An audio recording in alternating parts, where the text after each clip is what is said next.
하나님의 말씀은 에베소서 3장 14절로 16절 말씀입니다. 에베소서 3장 14절로 16절 말씀을 함께 합독하겠습니다. 시작. 이러함으로 내가 하늘과 땅에 있는 각 족속에게 이름을 주신 아버지 앞에 무릎을 꿇고 비노니 그 영광의 풍성을 따라 그의 성령으로 말미암아 너희 속 사람을 능력으로 강건하게 하옵시며. 아멘. 하나님 아버지, 오늘 귀한 성일에 우리 하나님 주시는 말씀을 얻기를 원합니다. 종에게 하나님의 하늘의 신령한 능력으로 역사해 주시고, 우리 성도들이 말씀을 받을 때 사람의 말이 아닌 우리 하나님의 주시는 영원한 생명을 주시는 말씀 받게 하여 주시옵소서. 예수 이름으로 기도드리옵나이다. 아멘.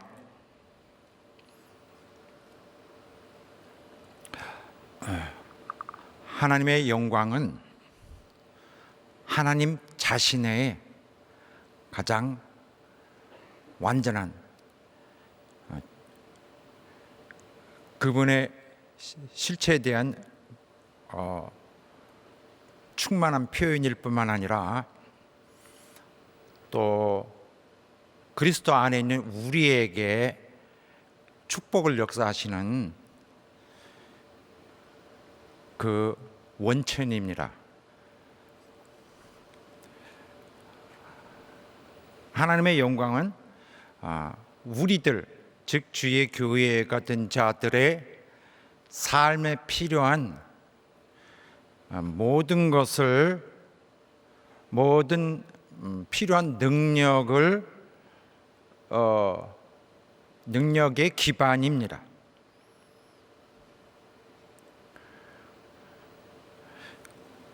하나님께서 우리에게 가까이 계신 것처럼 그의 영광은 그의 능력과 함께 우리에게 가까이 있습니다. 그런데 우리 주위에는 이렇게 생각하는 사람들이 많이 있습니다. 나는 능력이 없다. 이 사실, 이렇게 말하는 사실이 별다르지도 않아요. 그저 너도 나도 서로 능력이 없다는 것을, 굉장히 부족하다는 것을 알고 있습니다. 그래서 어떤 하나님께로서 오는 능력을 얘기하자면은 별로 할 말도 없고 마음에 이미 좀 포기한 느낌이 있습니다. 게다가 또 능력 있느니 없느니를 논하게 되면은 그나마 내 쪼그라졌던 마음은 그나마 완전히 자신감을 상실하게 되죠. 그런데 이렇게 그리스도인들 가운데 이렇게 얘기하는 것은 뭔가 어디서 잘못된 점이 있기 때문에 그런 것입니다. 이런 식으로 완전히 능력에 대해서 포기해버리는, 어떤 특정한 인물에게만 있는 듯한 그런 인식을 갖게 되는 것은 바로 이런 이유 때문인데, 능력이 어떤 사람에게만 있다, 특정한 사람에게만. 독립적으로 완전히 그 능력이 주어져서, 능력 행하는 것이 주어져서 그 사람에게, 그 사람 자체에 장착되어 있는, 그래서 언제든지 원하면은 능력을 행사하는 그런 것으로 생각하기 때문입니다. 능력자가 있는 것이죠. 그렇게 따지면은 이 생각은 잘못된 것입니다. 이런 생각에 오래 머물러 있게 되면은 그게 정말 그런가 보다 하고 생각하게 되면은 그 생각하는 동안 자기에게 전혀 능력이 오르지도 않을 뿐만 아니라 굉장히 폐쇄적인 그런 기독교 신앙을 발전시키게 됩니다.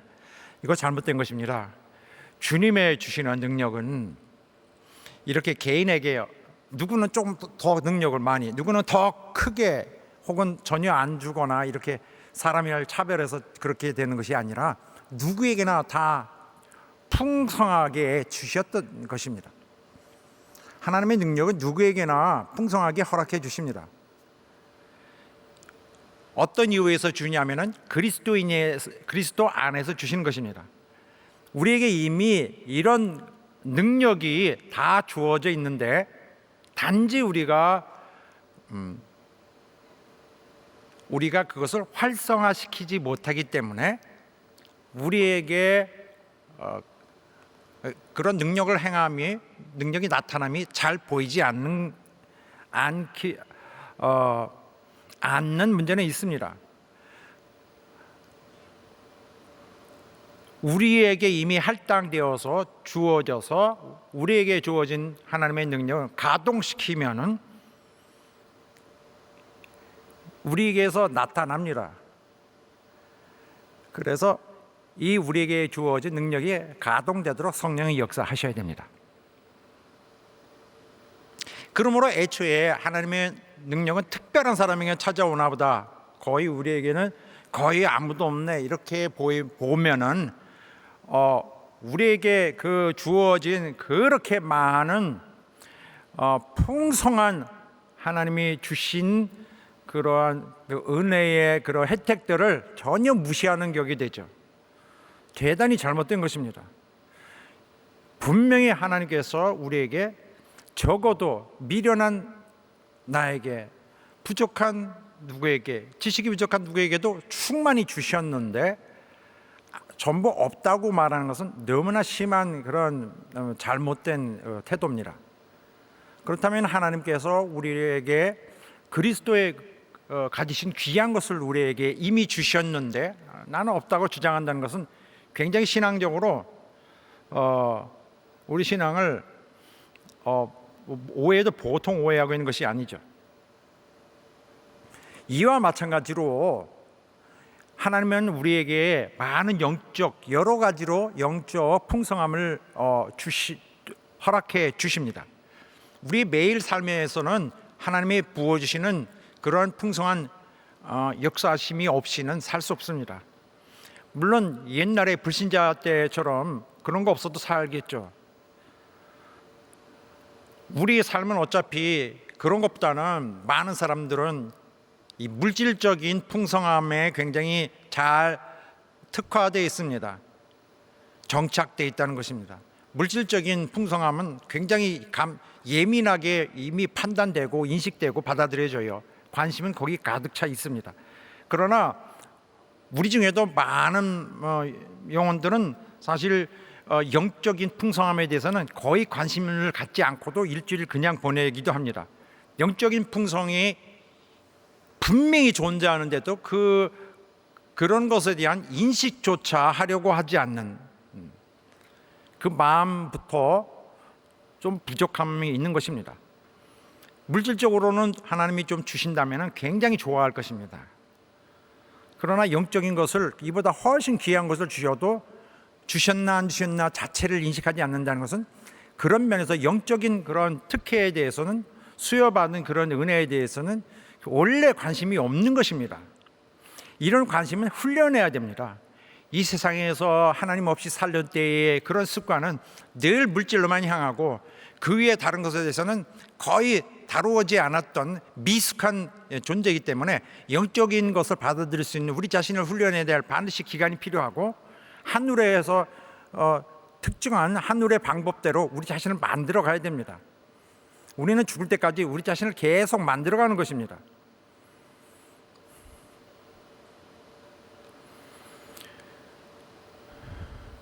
그러므로 우리가 영적인 풍성함에 대해서 자주 얘기를 나누고 자랑하고 기뻐하고 신경을 쓰고 이런 사람은 좀 드문 사람이라고 보고, 오히려 함께 모이면 매 세상적인 일 그런 것에만 관심을 쏟도록 서로의 이런 이런 세상의 것으로 유대를 갖고 이런 그 공유되는 것이 작고 그러면 교회로서는 대단히 좀 부족한 태도입니다. 우리에게 하나님께서 베풀어 주신 그 많은 그 영적인 풍성함에 주어진 것에 대해서 매우 감수성 있게 받아들여야 됩니다. 발견해야 되고 또 뿐만 아니라 사모해야죠. 이 불신자들에게는 하나님에게서 오는 그런 영적인 풍성함에 대한 것들이 관심거리가 아닙니다. 하나도 매력적이지 않고 믿지도 않거니와 그런 것이 어떤 맛일지에 대해서 애초에 관심을 가지려 하지 않습니다. 그러나 그리고 또 신자들 중에서도 순종하지 않는 신자들에게는 그런 것들이 관심이 없고 신자인이 그런 엄청난 신분이 있으면서도 여전히 마음에서는 그런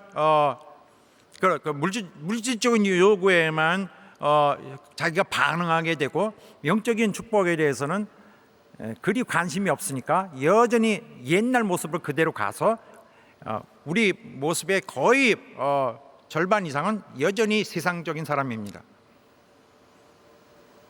우리가 이 땅에 와서 예수 믿는 다음부터는 이 세상을 견뎌갈 때는 굉장히 의의 도구로, 의의 병기로서 훌륭하게 정말 파란만장한, 그러나 정말 기념할 만한 너무나 사랑스럽고 영광스러운, 다소 아픔이 있고 많은 고통도 있지만은 뚫고 들어가는 우리 영광의 시간을 지나게 됩니다. 하나님의 이때에 하나님의 축복을 받아야 됩니다. 많은 영적으로 베풀어 주심을 받아야 됩니다. 아, 목사님 싫습니다. 나는 죽어서 받겠습니다.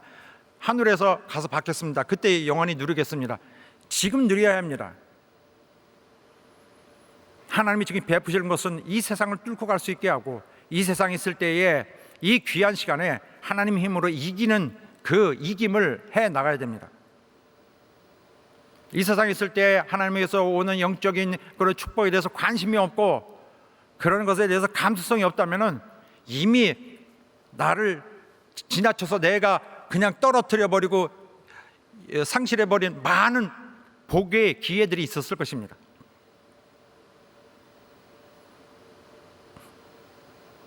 영적인 풍성함은 누군 특별한 사람에게 더 있고 더 신앙 좋은 사람에게 누가 더 많이 있고, 나 같은 사람은 여전히 뒤에 처진 누구들처럼 비슷하게 그런 기회는 없다라고 본다는 것은 너무 성급한 판단입니다. 하나님이 주시는 영적인 풍성함은 보편적입니다. 그럼 어떤 조건이 맞아야 그런 혜택을 받을 수 있나요? 그리스도인이 되는 것입니다. 그리스도의 보혈의 능력을 믿고 그리스도로 인하여 죄 사함 받고 그리스도에게 자신을 삶과 자신의 마음을 다 드린 자면은 당연히 하늘의 축복을 누릴 수 있습니다. 오히려 그러한 풍성한 복을 누리지 못하는 것은 잘못된 것이죠. 그러니까 우리 일생의 아침부터 저녁까지, 그리고 일주일 내내, 그리고 매해 나에게는 늘 이 관심으로서 하나님의 손이 나를 방어하고 있어야 되고, 나를 축복하고 있어야 되고, 내게 자신감을 불어줘야 되고, 내게 소망으로서 그 존재가 살아 있어야 됩니다. 관심 없는 자는 그런 것이 없어요. 관심 없는 자는 계속 그런 원수의 것, 정말 이 신앙인이 됐는데 자꾸 뒤로 다시 끌려 되돌아가는 그런 영향력을 많이 받습니다. 어느덧 그렇게 하여 몸이 마비가 된다면 하나님의 그런 영적인 실상, 하나님의 영적인 충만함으로 우리를 도와준다는 사실 자체를 그대로 부인해 버리는 정도까지 사람이 완전히 그 정신과 마음의 모양새가 바뀌어 버리죠.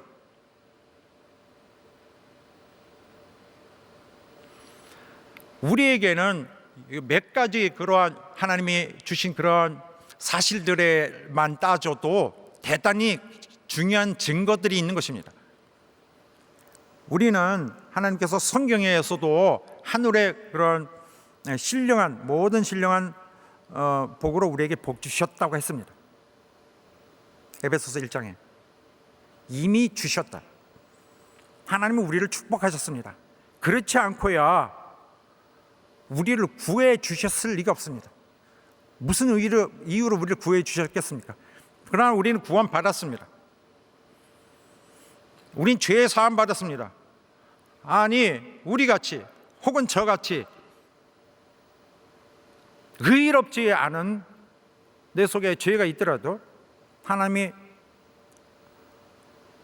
자신의 가장 진실하고 가장 열렬한 성의로서, 자기 목숨을 던진 성의로서 용서해 주셨어요. 죄 사한 것은 용서하신 것입니다. 우리에겐 용서받았다는, 죄에서 받았다는, 구원받았다는, 불의하지만 의로운 것으로 하나님의 빛에 보여질 수 있다는 사실이, 우리에게는 그것을 확신하는 사실이 우리에게 너무너무나 중요하고, 이와 같이 하나님은 내게 풍성한 하늘의 복을 이미 주셨다는 것을 확신할 수 있습니다. 세상이 지어지기 전에 우리를 이미 만세 전에 이미 택하셨다고 했습니다. 하나님이 우리를 택하시지 않고, 나 같은 자도 택하시지 않고, 정말 다 망가진 것 같고 아직도 세상은 나를 망가졌다고 하지만 나를 택하셨다는 그 사실에 대해서 영원한 그 시간 동안 하나님은 여전히 나를 기다리셨다는 사실에 대해서 자기가 지금은 하늘의 풍성한 복을 받을 수 없다고 주장하는 것은 정말 말도 되지 않습니다. 이것은 성경이 주장하고 있는 것이고, 성경은 나의 구원의 가능성과 구원의 사실을 이미 알려줬고, 나는 오늘 그것을 확인했습니다. 오늘 우리가 하나님의 일을 하는 것도 보통 중요한 증거가 아닙니다. 거기에도 성령이 역사하셔서 하나님의 능력이 내게 임했기 때문에 하고 있는 것입니다. 우리가 세상 사람이라면 교회 일을 하기 어렵습니다. 하지 않습니다. 왜냐하면 할 능력이 없습니다.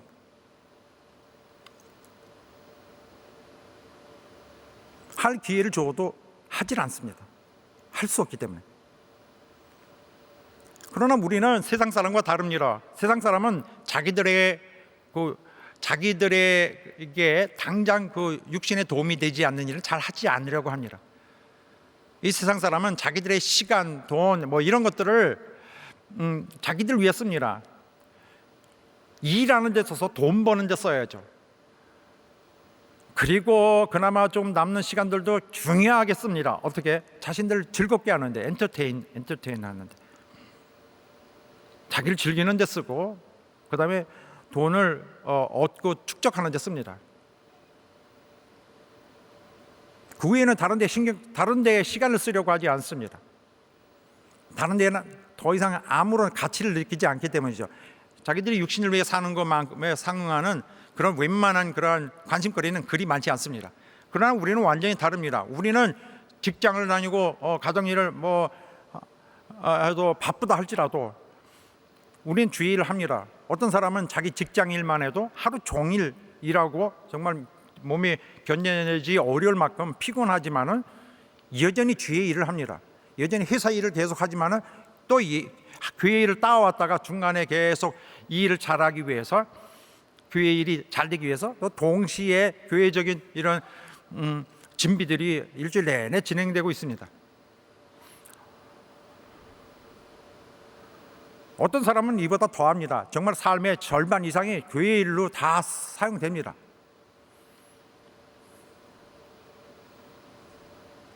그거 못해요. 세상 사람들은 못합니다. 이것은 왜 하느냐? 하나님이 우리를 능하게 하신 것입니다. 하나님의 능력이 우리에게 임해서 당신의 일을 하고 계시는 것입니다. 우리가 주의 일을 하는 것은 우리가 하나님의 기업이기 때문입니다. 하나님은 우리 속에서 일을 하고 계신 것입니다. 당신의 기업이니 나를 가꾸고 일구고 경작하고 심고 물을 주고 기르고 계시는 것입니다.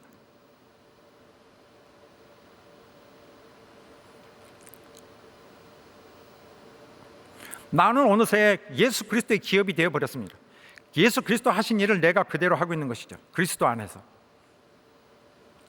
나는 또한 그리스도를 위해서 나의 기업으로, 하나님의 기업이 내 기업입니다. 이것은 내가 비록 위임받았지만은 내 본성 속에 이미 맡겨진, 내 진짜 사람에게 맡겨진 하나님의 임무로서, 이것은 내가 평생 사모하고 일구어서 주인께 기쁨을 드려야 될 내 몫입니다. 우리는 하나님의 것을, 하나님의 일을 따와서 평생 일을 해요. 이 사실은 세상에 할 수 없습니다. 우리 중에 어떤 사람은 인생의 80%, 90% 이상을 하나님께 씁니다.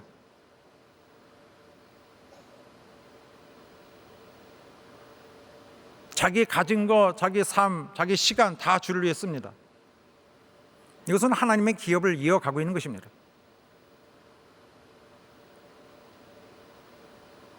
이런 사실은 내가 구원받은 이 사실, 내게 죄 사함의 확신이 있는 사실과 합하여 하나님이 내게서 또한 영적으로 축복하신다는 사실을 부인할 수 없는 강력한 증거들입니다. 그러므로 우리가 구원을 받을 때 이런 내게 다른 축복을 주시는 것은 삼가하자, 그건 너무 과한 일이다라고 한다면 누가 거기 선을 과한하는지 말해 주시길 바랍니다. 우리의 그리스도인의 삶은 마지막까지 주께서 영적으로 도와주셔야 되고, 하늘에서 쏟아 부어 주셔야 되고, 우리 속에서 힘을 북돋아 주셔야 되고, 우리 속에서 소망으로 계속 불꽃을 유지하고 가 주셔야 되고, 우리에게 자신감으로 충만히 있어야 합니다. 오늘 오는 7일간을 어떻게 견뎌갈까? 하나님의 힘으로 견뎌가시길 바라겠습니다. 오늘 앞으로 있을 다음 달, 내년, 그 이후를 어떻게 갈까? 하나님의 능력으로 헤쳐나가시길 바라겠습니다. 의심하지 말아야 되고 관심을 가져야 됩니다. 인식하지 않으면 메마릅니다. 관심을 두지 않은 것은 메마릅니다. 언젠가는 아름답게만 여겨지고 예쁘게만 보여졌던 그 화초가 물 안 주고 바쁘다 보면 관심을 주지 않으면 다 시들어버립니다. 정말 보란듯이 누가 정말 내가 화초에게 대한 거 정말 거짓말 하나도 없이 그대로 사랑받지 못한 모양대로 시들어갑니다. 관심을 주지 않으면 나의 영적인 모든 하나님의 복이 오는 통로까지 시들어버립니다. 누가 그렇게 시들게 했을까요? 내 자신이 그렇게 한 것입니다. 하나님이 주시는 약속에 대해서, 하나님이 이미 주신 것에 대해서 감사함이 없기 때문에, 이미 받은 것에 대해서 감사하지 않기 때문에, 세상의 눈으로는 그렇게 훌륭한 것이 아닐 수 있고 관심거리가 아닐지 모르지만, 우리는 그렇다 하더라도 그 하나님의 풍성한 것을 주신다는 것은 우리의 구원과 함께 짝으로 함께 나란히 온 우리의 복으로서 우리는 거기에 대한 자각이 있어야 되고 인식이 있어야 되고 태도가 맞아야 됩니다. 그리고 기질화돼야 돼요. 영적인 복이, 풍성한 복이 그리스도인인 신분을 가진 여러분 속에 충만히 임하게 되기를 예수 이름으로 축원합니다. 그리스도 안에 있는 자에게 필연적으로 주어진 영광의 효력, 그리스도인들에게 비춰지는 하나님의 영광의 그 결과가 반드시 구원받은 자, 반드시 죄사함 받은 자, 반드시 하나님의 기업에 참여하는 자, 당연히 역사해야 됩니다. 효력이 나타난, 하나님의 풍성한 복의 효력이 나타난 여러분 되시길 예수 이름으로 축원합니다. 할렐루야. 오늘 본문의 말씀 보면은 지난주까지 사도 바울이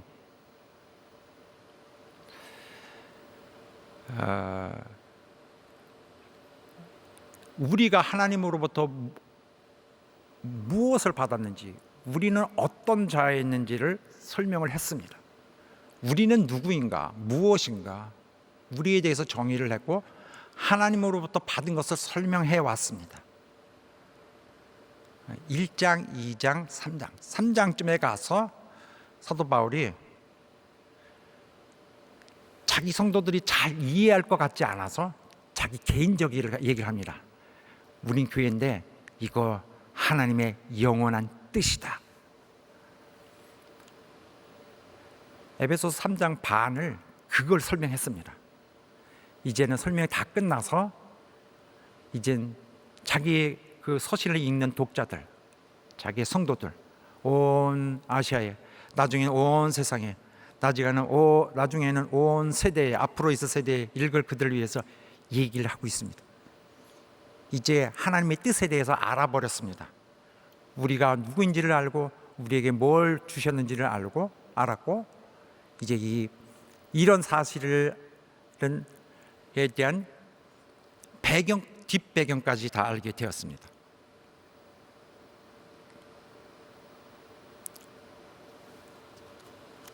그리고 나아가서 교회의 임무까지, 교회란 우리가 왜 있는지까지 알았습니다.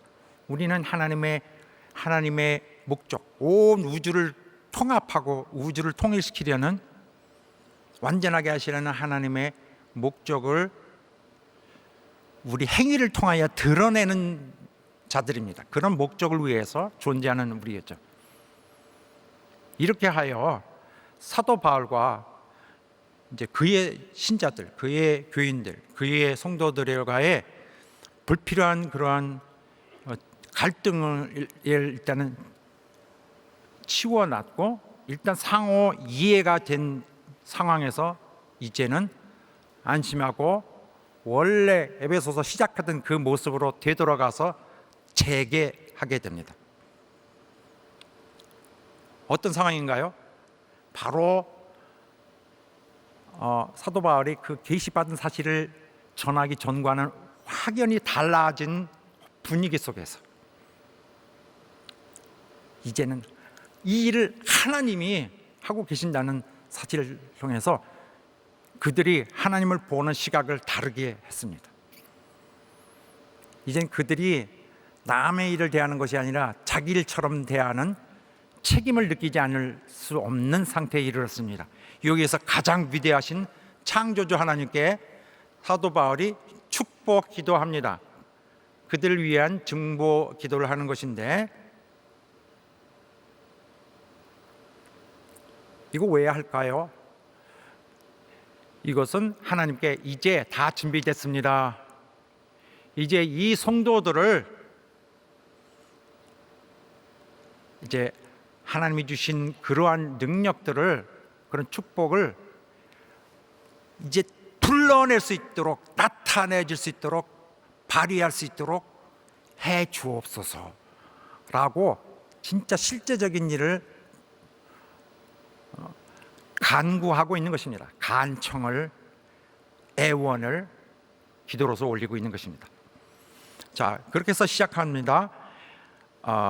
이러므로 내가 하늘과 땅에 있는 각 족속에게, 자, 우리가 어디 있느냐면은 본문 첫 절에 있습니다.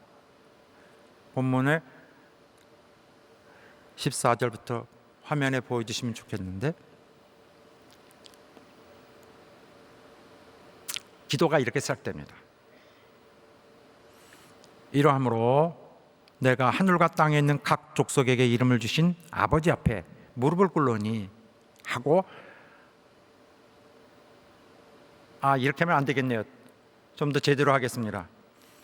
이러므로 내가 하늘과 땅에 있는 각 족속에게 이름을 주신 아버지 앞에 무릎을 꿇고 비노니, 이렇게 해야 맞을 것 같습니다. 굉장히 화려하게 지금 시작된 하나님을 호칭, 어드레스, 하나님을 부르는 이 시적인 언사, 굉장히 화려하게 하고 있습니다. 여기 족속이라는 말이 있어요. 족속이라는 말 쓰면서 모든 족속에게 이름을 주신 아버지. 족속이라는 것은 한 그 족장이라는 뜻의 그 파트리라는 말에서 나온 거잖아요. 파트리아. 아버지. 여기서 나오는 것, 같은 아버지에서 나오는 것이 종족입니다. 종족, 후손, 부족. 이걸 말하는 거예요. 모든 족속. 그 범위가 뭐든 간에, 성격이 뭐든 간에, 뭐 각 층에 있는 모든 족속에게 이름을 주신 아버지 앞에. 그런데 보니까 하늘에 있는 각 족속은 무엇일까요? 하늘에 있는 각 족속은 천사를 말하는 것입니다. 악한 천사, 선한 천사 다 포함해서. 그들도 하나님이 지으셨거든요. 그 그룹, 무슨 그룹이 되는지 모르지만 각 그 단체 다, 족속 집단을 다 말합니다. 하늘에 있는 집단. 그리고 그럼 땅에 있는 족속은 누구일까요? 인간들이죠. 하늘에 있는 그 영적 존재들, 땅에 있는 영적 존재들, 그가 창조하신 피조물을 다 일컫고 있습니다. 그것을 그냥 종족 단위로 묶어서 대표화시키고 있습니다. 그리고서는 아버지란 말이 불쑥 나옵니다. 이것은 무슨 뜻이냐면은 하나님의 그 부성을 말하는 것이 아니라 창조주로서의 그의 위치를 말하고 있는 것입니다. 그의 위치와 그 위대함을 말하고 있는 것입니다. 이름을 주신 아버지 앞에 무릎을 꿇고 비노니. 그래서 좀 전에 모든 족속들은 한 아버지에서 나왔습니다. 이와 같이 땅에 있는 각 족속, 하늘에 있는 각 족속에 언급하면서 아버지 했으니 그는 창조자인 것이 분명한데, 이름을 주신 아버지 앞에 무릎을 꿇고 비노니 했습니다. 이름은 뭘까요? 왜 이름을 언급할까? 이름을 논하는 이유는, 이름은 사람 그 자체의 모든 것을 다 포괄해서 표현하고 있기 때문입니다. 누가 자기 이름을 대면은 그 이름이 이 사람의 전부입니다. 우리가 하나님의 이름을 바르면은 하나님의 전체 인격 전체를 대신 대표하는 그 명예를 책임지는 것입니다. 여기서 이름을 주었다는 것은 그 존재를, 그러니까 누구든지 그 이름이 있다면 그 사람이 존재하는 것인데, 하나님이 이름을 주셨다는 것은 그 존재를 만들어 주셨다는 뜻입니다. 증명해 볼게요. 성경에 이미 있는 무엇이든지 이미 이전에 이름이 지어진 바 있다. 누군가 이름을 지어주신 것입니다. 이름을 지어줬다는 건 뭐예요? 그 창조되었다는 것입니다. 그래서 이 말씀은 무엇이든 그 이름이 칭한 바라기보다는 지음을 받은 바 되었으니, 이렇게 보는 것도 동등하게 옳습니다. 그리고 주께서 별의 수요를 다 세시고 이름을 각각 부르신다고 했습니다. 이것은 뭘 말하고 하는 거냐면은 주님이 그들을 일일이 다 창조하셨다는 것을 대한 것입니다. 또 너희 눈을 높이 들어 누가 이 모든 것을 창조하였나 보라. 주께서는 수요대로 만상을 이끌어 내시고 각각 그 이름을 부르시나니, 이 얼마나 권세가 크고 그 능력이 강함으로 하나도 빠짐이 없느니라. 얼마나 위대하시냐. 왜요? 이름을 일일이 지어주셨으니. 그것은 창조하셨다는 걸 말하고 있습니다. 이와 같이 그 이름을 논한 것은, 또 아버지가 이름을 주셨다는 것은 바로 다시 한번 강조하는, 그 아버지가 그들을 창조하셨다는 것입니다. 그들의 존재를 발생시켰다는 것입니다. 그래서 여기서는 아버지를 어떤 다른 데서 논하는 그런 아버지의 아버지성, 부성에 듣다 그런 것이 아니라 창조주로서의 그의 우주적 맥락 안에서 그의 위상을 표현한 것입니다. 왜 이렇게 사도 바울이 이런 표현을 했냐면은, 자기가 지금 임하고 있는 기도는 보통 중요한 것이 아니기 때문에,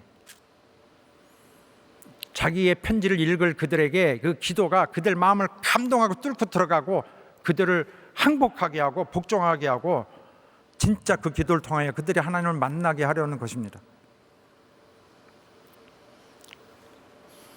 그래서 창조주 하나님은 또한 그들을 구원하신, 그 에베소 교인들을 구원하신 구속의 주님이십니다.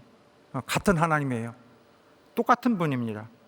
창조주와 구속주는 별도가 아닙니다. 에베소서 경우에는, 최소한 에베소서 경우에는 창조주는 구속의 주입니다. 왜냐하면 창조하신 것이 망가지면 다시 구해내야 돼요. 고장났으면, 타락했으면 다시 회복시켜야 돼요. 그분은 누구시냐? 창조주시기 때문에 아버지신 것입니다.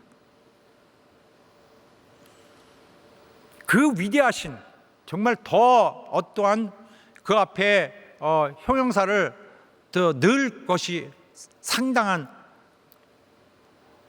이렇다 할 넣을 만한 것이 없는 그런 굉장한 그 강렬한 그런 하나님에 대한 표현으로 했습니다. 이 우주에서 가장 크신 분에게 이렇게 표현을 한 것이죠. 무릎을 꿇고 비노니 했습니다. 이름을 주신 아버지 앞에 무릎을 꿇으니, 무릎을 꿇는다는 표현은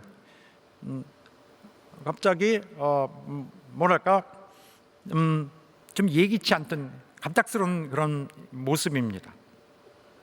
무릎을 꿇고 기도한다. 이 무릎을 꿇는 자세를 여기에 언급해서 쓴 것 자체가 좀 의미심장하죠. 왜 썼을까?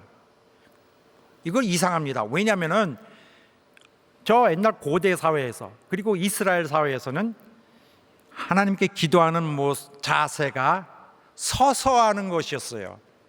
가장 일반적인 기도입니다. 앉아 있는 사람도 자, 기도합시다 하면 전부 일어서서 이렇게 기도하거나 이렇게 손 올리고 하겠죠. 서서, 그것도 눈 뜨고 이렇게 하겠죠. 눈 감기도 하지만 뜨고 서서 하는 것이 일반적인 기도 방법입니다. 서서 기도할 때 이렇게 하라. 그 인스트럭션이 하나님 주님의 지시도 주어져 있습니다. 마가복음에 보고 다른 데서도 그렇고. 화면에 보여주시면.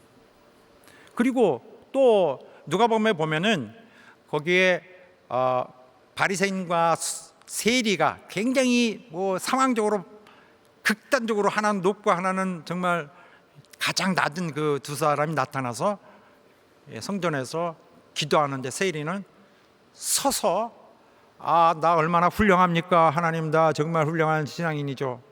나 같은 사람 어디 있습니까? 난 저런 자 같지 않습니다 라고 의시되고 있는 동안에 거기 세리는 정말 하늘을 우러러보지도 못하고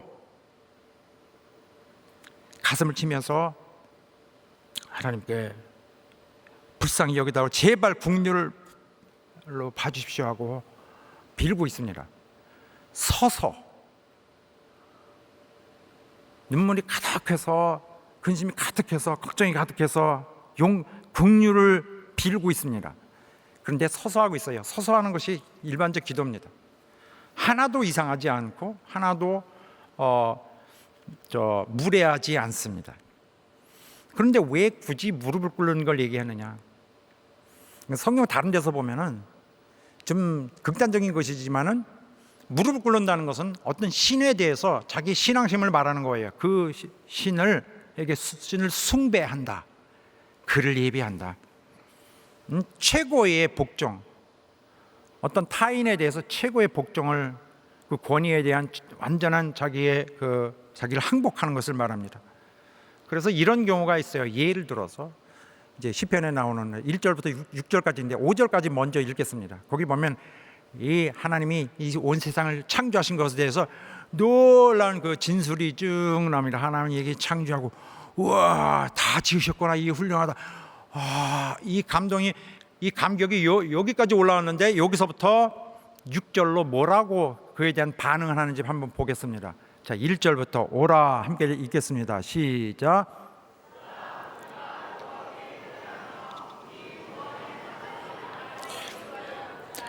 우리가 감사함으로 그 앞에 나아가며 서로 그를 향하여 즐거이 부르자. 대저 여호와는 크신 하나님이시오 모든 신 위에 크신 왕이시로다. 땅의 깊은 곳이 그 위에 있으며 산들의 높은 곳도 그의 것이로다. 바다가 그의 것이라. 그가 만드셨고 육지도 그의 손이 지으셨도다 까지 했고, 자 이제 우리가 어떻게 해야 될까요? 오라 시작. 오라 우리가 굽혀 경배하며 우리를 지으신 여호와 앞에 무릎을 꿇자. 우리 자세는 예배하는 자세입니다. 경배, 숭배하는 자세입니다. 창조주에 대한 마땅한 전형적인 마땅한 자세, 당연한 자세. 그래서 이런 것이 있고 또 무릎 꿇는다는 것은 이와 마찬가지로 절대 신에게 대한 자기의 신앙적 자세를 말합니다. 그래서 이 구약을 인용한 로마서에서도 내가 나를 위하여 바알에게 무릎을 꿇지 아니한 사람 7천을 남겨뒀다. 바알에게 무릎을 꿇으면은 바알의 신자가 되는 것입니다. 그러나 무릎 꿇지 아니한 사람을 남겨뒀다 했습니다. 이 사람들의 무릎은 하나님께 꿇게 될 것입니다. 또 모든 무릎이 내게 꿇을 것이요 모든 혀가 하나님께 자백하리라 했느니라. 로마서도 나오고 또 빌립보서 2장에도 나오죠. 예수 이름 앞에 모든 무릎이 꿇게 될 것입니다. 왜 이 무릎을 꿇는다는 건 것은 이와 마찬가지로 결론적으로 절대적인 하나님 앞에, 절대적인 신에게 자기 신앙심의 최고의 모습으로 다가가는 것이고, 절대적 신앙의 순수성, 최상의 예의를 표현한 것입니다. 그런데 무릎 꿇는 경우는 이 경우만 있는 것 같지 않습니다. 정말 많은 여러 가지 이유가 있을지 모르지만은 이게 강력한 것은 또 이것입니다. 이 기도할 때 굉장히 감정이 격해져서 엄청나게 그 간절하거나 대단히 그 감정의 그런 그런 격정의 그런 수준이 굉장히 높아져서 견딜 수 없을 때, 이때 무릎을 꿇습니다. 이건 그냥 유추해 보는 것인데 너무 스트레스가 많으면, 감정이 충만하거나 너무 간절하면, 애원하면은 어떻게 하겠어요? 다리에 힘이 팍팍 솟아서 막 뛰어다닙니까? 그렇진 않죠. 다리에 오히려 힘이 빠집니다. 그렇죠. 힘이 빠지면 쓰러지겠죠. 그런 것 같습니다. 그래서 다리에 힘이 풀린다는 것은 그만큼 이 마음적으로 정말 그 이모셔널리 굉장히 그 좀 뜨거운 그런 감정 아래에 있는 것입니다. 그래서 에스라가 저 바빌론에서 돌아와서 예루살렘에 가보니까 유대인들이 전부 이 이교도 이방인들과 서로 결혼을 해서 결혼하고 있었습니다. 그래서 유대인의 피가 다 이제 없어지려고 하는 것을 보고는 너무 충격받았습니다. 혈통을 시켜야 되는데,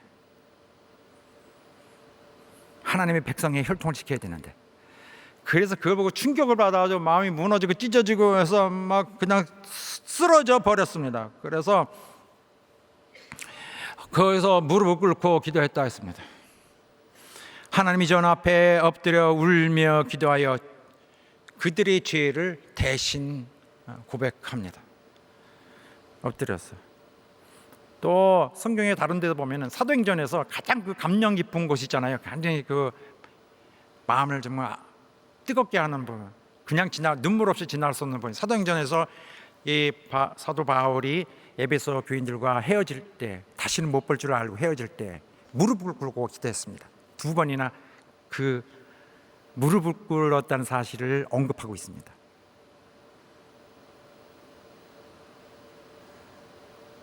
얼마나 그런 마음이 아픈 상태면 무릎을 꿇었을까? 또 그 외에도 성경에 간혹 무릎 꿇는 장면이 있는데, 주께서 겟세마네에서 기도하실 때 스데반이 죽기 직전에 하나님 앞에 저들의 죄를 용서하라고 간구할 때 그랬습니다. 이렇게 볼 때에 여기서 이런 그 강렬한 감정적 상황일 때는 사람이 무릎을 꿇는 것이 당연한 것 같습니다. 그러므로 아까의 그 하나님의 예배하는 자세, 절대 신에게 복종하는 그 자세를 포함하여 이제는 그 자기 감정이 이만저만은 그 굉장히 뜨거운 것이 아니라는 사실, 그만큼 간절하다는 사실을 말하기 위해서 무릎을 꿇고라고 주장하고 있는 것입니다. 라고 기술하고 있는 것입니다. 무릎 꿇는 것은 특별히 그 모습이 더 좀 훌륭하게 보인다거나 신성하게 보인다거나 하는 것이 아니기 때문이죠. 왜냐하면 서서 하는 것이 충분히 신성합니다. 옛날 그 식으로 보자면요. 그래서 이 두 가지 의미로 해서 하나님 앞에 기도하는 이 기도의 글에 이 무릎을 꿇는다는 것을 볼 때에 그 편지를 보는 사람들의 마음도 여기 무릎 꿇는다는 말에 신경이 팍 꽂혔을 것입니다. 그들의 마음도 왠지 옷가지를 좀 여물고 싶고 그들의 자세를 다시 되돌아보는 굉장히 그 강력한 그 호소가 거기 담겨 있는 것입니다. 이거 보통 기도가 아니다. 이 기도를 하면서 그의 영광의 풍성을 따라 했습니다. 그의 영광을 논하고 있습니다. 영광은 하나님의 그 자신을, 하나님의 어떤 그 완성성을 말하는 거예요. 하나님 자체를, 그의 그 속성 자체를 말하는 거예요. 그의 인격의 절대적으로 인격의 그 본질이죠. 하나님 자신도 자신의 개인의 속성이 영광이라고 모세에게 밝힌 바 있습니다.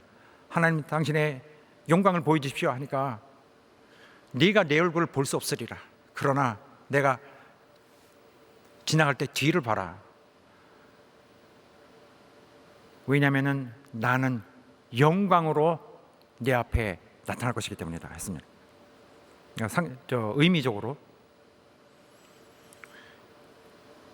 이 영광이 풍성합니다. 하나님은 영광에 만일 반짝 한번 비치는 것이 아니라 그거는 영광이 풍성하다는 것이 특징입니다. 기본 속성이죠. 그의 인격 안에는 한이 없는 풍성함이 있습니다. 그래서 그의 풍성에 따라 하면은 뭘 말하는 거냐면 하나님이 이렇게 많으신데 풍성에 따라 주시면 어떻게 하겠습니까? 여기서 이거 줘, 이거 주고 이것도 줄까? 그럼 이렇게 주고 이만큼 하나님은 이만큼 갖고 계실 때 이것도 하나님 풍성에서 나오는 이렇게 표현할 수 있겠죠. out of. 그러니까 풍성을 따라 according to 풍성을 따라하면은 이 비유적으로 proportion 비례적으로 주신다는 것입니다. 뭐에 따라? 풍성함에 따라. 하나님은 풍성이 한이 없으시니까 그만큼 그에 비례한 만큼 주신다는 거예요. 그러니까 사실은 인간이 받을 수 있는 그것 기대할 수 있는 양, 축복의 양은 뭐냐면은 한이 없는 거죠. 어차피 하나님이 가지신 것도 한이 없으니까. 바로 사도 바울이 하나님께 구하고 있는 것은 그 한없는 하나님의 복의 양이에요. 하나님의 영광의 풍성의 양을 달라고 하고 있습니다. 엄청난 요구를 하고 있는 거죠. 그는 지나가면서 무성하게 어디 하나님 여기 신이 여기 지나가는 여기에 존재하는 신이 있으면 들으십시오. 일단 들으십시오. 나에게 뭘 주십시오. 구하지 않았습니다. 그 하나님 분명하게 불러서 그 사람들 이 분명하게 함께 모여 보는 동안에 어디서 일으켜지든 간에 그 하나님 앞에 간청합니다. 자기가 알고 있는 확실히 알고 있는 그 하나님, 이미 경험적으로 알고 있는 하나님, 지식을 통해 알고 있는 하나님이 아닌 자기 하나님, 우리 하나님, 창조주, 우리를 지으신 자, 우리의 구원의 주를 향해 간구하고 있습니다. 그들에게 능력을 주시기를 간구하고 있습니다. 왜 간구하죠? 그리스도 안에 있다는 신분 때문에 담대하게 하나님 앞에 간청하는 것입니다. 요청하는 것입니다. 능력을 구하여서 능력이 사용되도록. 그는 앞에서 설명했던 것처럼, 사도 바울이 설명했던 것처럼 교회 안에 하나님의 능력이 이미 있다고 했습니다. 이미 되어 왔다고 하고 있습니다. 그 능력이 충만함을 주시옵소서 하고 이제는 사용할 수 있게 해 주시옵소서. 여기 있는 그 성도들이 더 가까이 그 나타남을 볼 수 있도록 사용하게 하여 주옵소서. 사용하게 하여 주옵소서라고 제가 말했습니다마는 보통 이제 이런 데서는 교회나 또 우리 교회에서 뭐라고 말하냐면 능력을 주시옵소서라고 했겠죠. 여기서 약간 똑같이 능력을 주시옵소서 했는데 이해하는 데는 다를 수 있어요. 능력을 주시옵소서 하는데 이 원문에 있는 성경적 뜻은 뭐냐면은 성경의 뜻은 능력을 준다는 말은 나를 능하게 한다. enable. 영어로는 enable. 나를 뭐 하도록 만들어준다. 뭐 하도록 한다. 이것은 내가 그냥 I perform 뭐 이렇게 내가 하는 거하고 다릅니다. 내가 한번 실력 좀 보여줄까? 내 능력을 그래서 착 하는 것과 그가 하나님이 나에게 하도록 해서 내게서 쭉 나오는 거랑은 다른 것입니다. 나에게 능하게 이것을 할 수 있게 하는 것입니다. 능하게.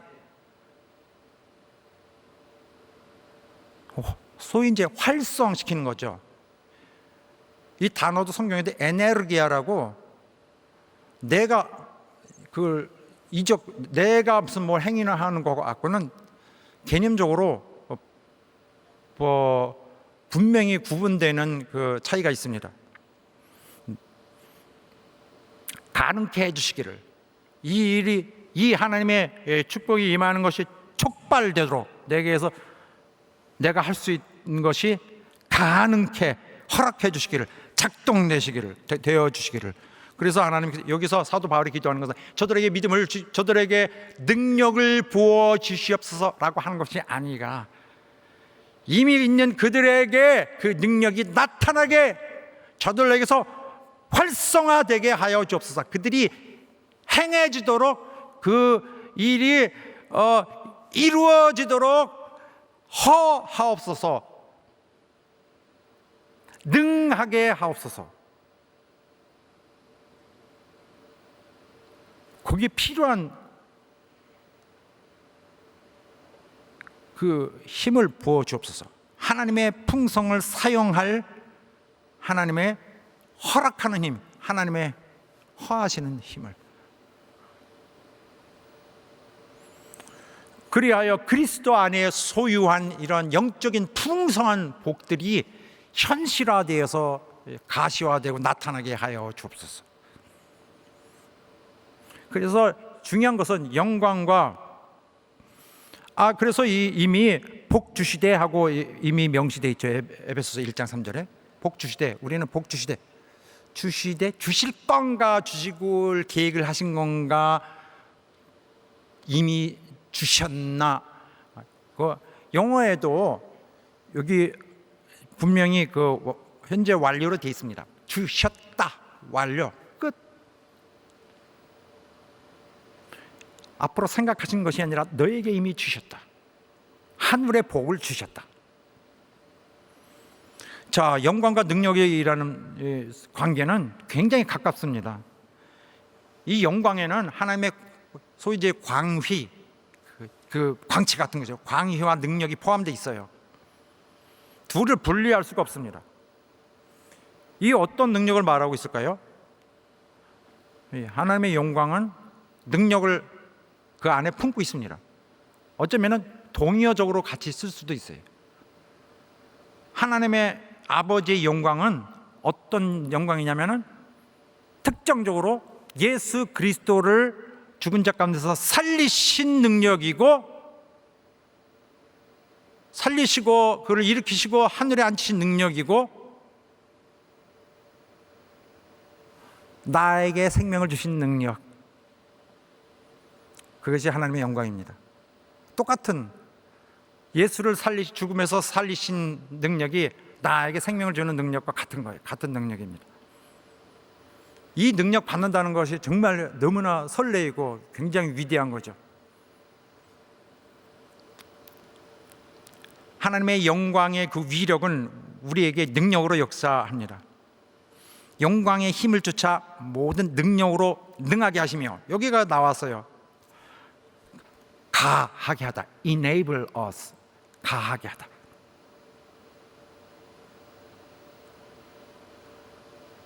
모든 일을 할 때 하나님의 그 힘, 하나님의 능력, 위력을 쏟아 부어 주셔서 내가 하려고 할 때 하나님이 하게, 하나님, 고맙습니다, 하게 한단 말입니다. 내가 원래 가진 능력을 이제 해줄게 촥 하는 것이 아니라, 신자들이 활용할 수 있는 능력이 주어졌다는 것은 이미 1장, 에베소 1장에 쭉 설명을 해 놨어요. 이제는 그 설명한 것이 현실로 나오도록 하나님 앞에 능력을 구하는 기도입니다. 이미 1장에서 뭐라고 나왔냐면, 이를테면은 한 부분을 이렇게 소개하자면은, 얼마나 그 능력이 큰 것을 너희로 알기를 원하노라, 이런 힘을 자, 그 힘의 능력, 그 힘의 강력으로, 다 같이 읽겠습니다. 시작. 그의 힘의 강력으로 역사하심을 따라 믿는 우리에게 능력이 지극히 크심이 어떤 것을 너희로 알게 하시기를 구하노라. 그 능력이 그리스도 안에서 역사하사 죽은 자들 가운데서 다시 살리시고 하늘에서 자기의 오른편에 앉히사. 똑같은 능력이다. 사도 바울이 일하는 것도 자기도 바울인데 자기가 사도인데 일을 합니다. 다 일꾼이 되는데 내가 이제 능력을 좀 받아서 내가 일하는 거 아닙니다. 그의 능력이 역사하는 대로 일하는 거죠. 그가 사도 바울로 하여금 강하게 능하게 해 주셨기 때문에, 그래서 그가 이걸 감당하는 것입니다.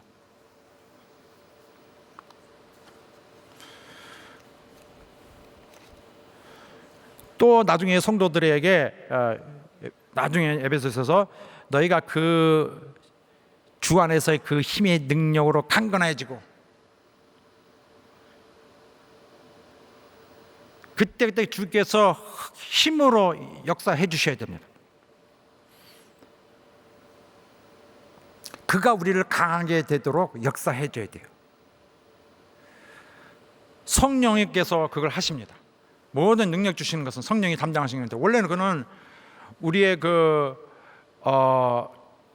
우리의 신자들을 인치시는 분이죠. 여기는 하나님의 것, 그리스도의 것,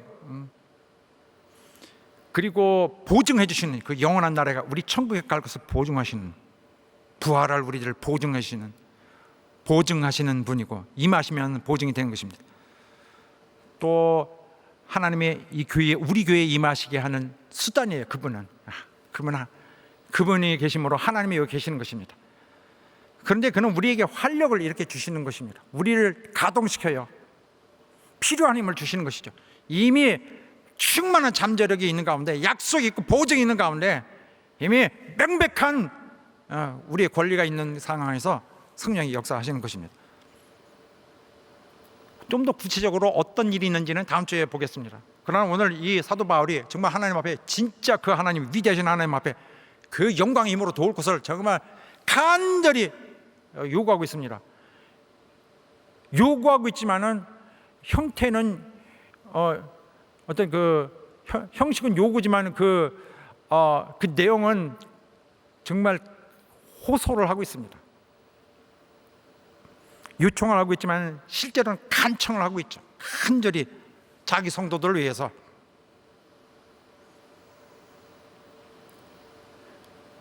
이 기도는 정말 대단한 시도고 역사적인 시도라고 보입니다. 만물의 하나님, 모든 것의 아버지 되신, 모든 것의 생명의 근원이 되신 분에게, 존재의 근원이 되신 분에게 정말 공식적으로 요청을 합니다. 그리하여 성도들에게 하나님의 그 풍성한 분량에 따라 정말 풍성하게 주시기를 간절히 촉구합니다. 요구합니다. 그래서 그들 안에서 능력이 나타나게, 그들이 하는 일에 대해서 능히 나타나게, 능하게 해주셔서 능력이 나타나게, 이것을 할 수 있도록, 이것을 얻을 수 있도록 하나님의 힘으로 촉발시켜 주옵소서. 보장된 내 안에 있는 내장된 잠재력을 깨워 주시기를, 얼마큼 하나님의 풍성한 하나님의 풍성하신 영광의 풍성하신 그만큼 거기에 비례하여 그리스도를 살리신, 하늘의 보좌 위에 하나님의 보좌에 앉게 하였던 그 능하심으로 능하게 하여 주옵소서. 우리가 요구하는 것은 이것입니다. 우리에게 약속하신 것은 이거고, 우리가 하나님 앞에 구하는 바는 이거고, 우리가 마땅히 그리스도에 있는 자의 신분으로서 우리 하나님 앞에 구해야 될 자세입니다. 하나님의 축복에 쪼달리지 말고, 없다고 마음에 위축되지 말고 당당하게 매일 영적 축복을, 영적 풍성을 판단하고 찾고 사모하고 요구하시는 여러분 되시길 예수 이름으로 축원합니다. 누구는 능력이 있다고 해서 난 능력 있다고 좌절하는 사람, 정말 그렇게 헛된 소문을 내는 사람 하나도 없길 바랍니다. 우리에게 하나님은 능력을 주셨다는 사실을 확실히 먼저 깨닫고, 그 다음에는 그 능하게 힘입는 여러분 되시기를 주 이름으로 축원합니다. 하나님 힘없이 살려고 하는 영혼이 하나도 없도록 되시길 바라겠습니다. 함께 기도합시다. 우리 하나님의 능하게 하신 능력을 힘입어 살기 원합니다. 우리에게 이 큰 축복을 이미 임하게 하여 주셨사오니, 이 하나님의 은혜를 인하여 은혜로서 매일 사모하며 살겠습니다. 하나님 내게 능한 하나님의 힘을 역사해 주시고 우리 교회 역사해 주시고 하나님의 가지신 그 풍성한 분량만큼 그거에 따른 분량으로 우리에게 역사해 주시고 베풀어 주시옵소서. 다 같이 합심하여 기도하겠습니다. 하나님